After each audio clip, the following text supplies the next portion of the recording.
Okay, so in this blog we're going to be looking in a bit further depth into the nesting utility inside of Inventor. It's a bit of a follow-on blog from my previous blog post where I showed you how you can create the nests. However, with having a bit of a play on it, I came across some issues. Basically, you can see my assembly here, and you see, although I've got the same material, I've got the potential for two different sheet size or packaging sizes. Now, if I was to create the nest automatically from the assembly like this, you'll notice that when I actually bring it into my template, it will bring in all the source parts, which is absolutely fine. It's what we want it to do. However, we have no control over the packaging ID that it automatically assigns when it brings in an IPT file. So you see it brings in all the parts, but when I go to the nesting properties, you'll see material ID 5 here is fully grayed out, and we can't change that. And my problem is where the length is 1435 by 375, this is fine, it will fit on an 8x4 sheet. However, this one I want to use a 10x4 sheet, and I can't change it. There's nothing I can do to actually change this onto my different material ID, my material ID 6. So what you need to do is actually export all of those items out as a DXF and effectively reload that in. Now, this is an issue that has been raised on the forums with Autodesk, and it's been put to sort of the development team to actually enable us to change this. However, I've come up with a sort of workaround for the meantime. So I'm going to close this and go back to the original sort of source file, and I'm going to create a new assembly. So let's save, and then I'm gonna choose the solid bodies that I want to take across. Okay, I'm gonna hit next. I'm gonna select my items and select my template, same as we did before. That template's available, but I've tweaked it slightly because what it's going to do now is it's going to convert all those solids into parts, and when I hit save this time, it's going to create the flat patterns exactly the same as before, but I've put in a rule that any flat pattern that is 2675 or greater than 8 foot to actually give me the option to save this as a DXF here and now. So I'm going to hit save. It's going to go through. Every time it reaches a 2675, we're going to say, yeah, save the DXF. And you see it will just iterate through all the items.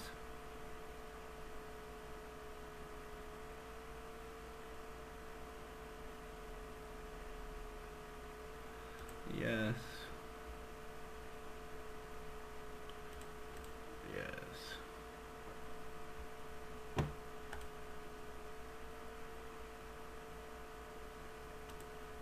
Few more to go. I think there's about 10 in total in this assembly, but obviously you can make the rule to suit, you know, you don't have to just do it as 2675 or greater, you know, it could be a certain property or something like that that it's looking for.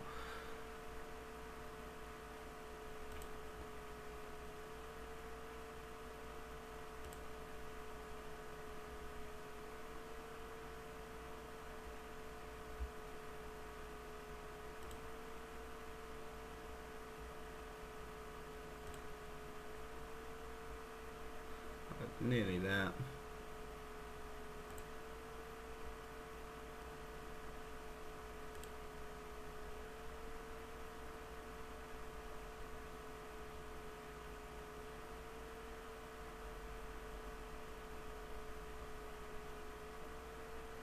Okay, cool. So we now have our assembly. Obviously I can pattern around the top components to make it complete as the other one.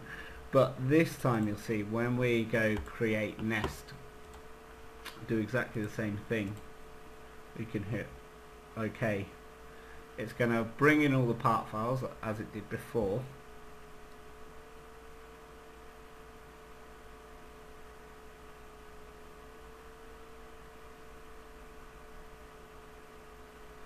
But then I'm going to actually add some sources in, so I'm going to add the dxf files in as well and bring those in. You see those now come in at the bottom. Okay, so we've got a split. Some of them now are duplicated. Okay, so we need to go to the nesting properties to start off with, and we're going to find anything with the dxf source. You see we can actually change the material ID, so I'm going to drop this down to material ID 6, and this is going to be our 18mm ply, but the 10x4 sheets rather than the 8x4 sheets, which should alleviate any errors on our nest. Okay, so we do that, hit OK, and then when we go and create our nest, you can see it lists the size of each flat pattern over here.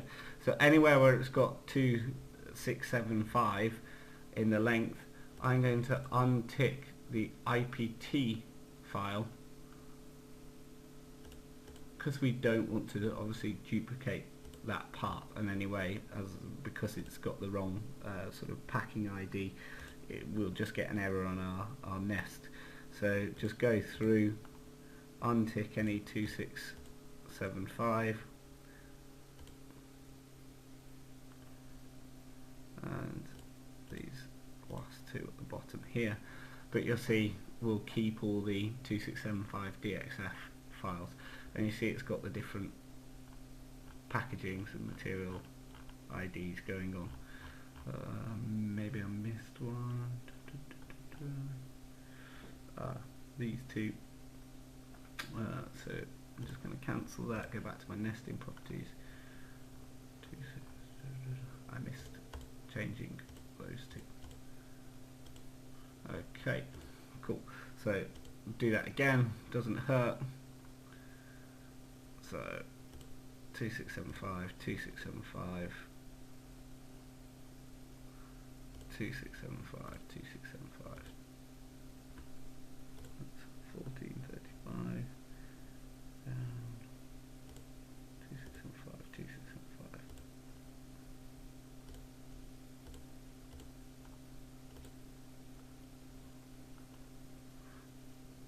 Okay, cool.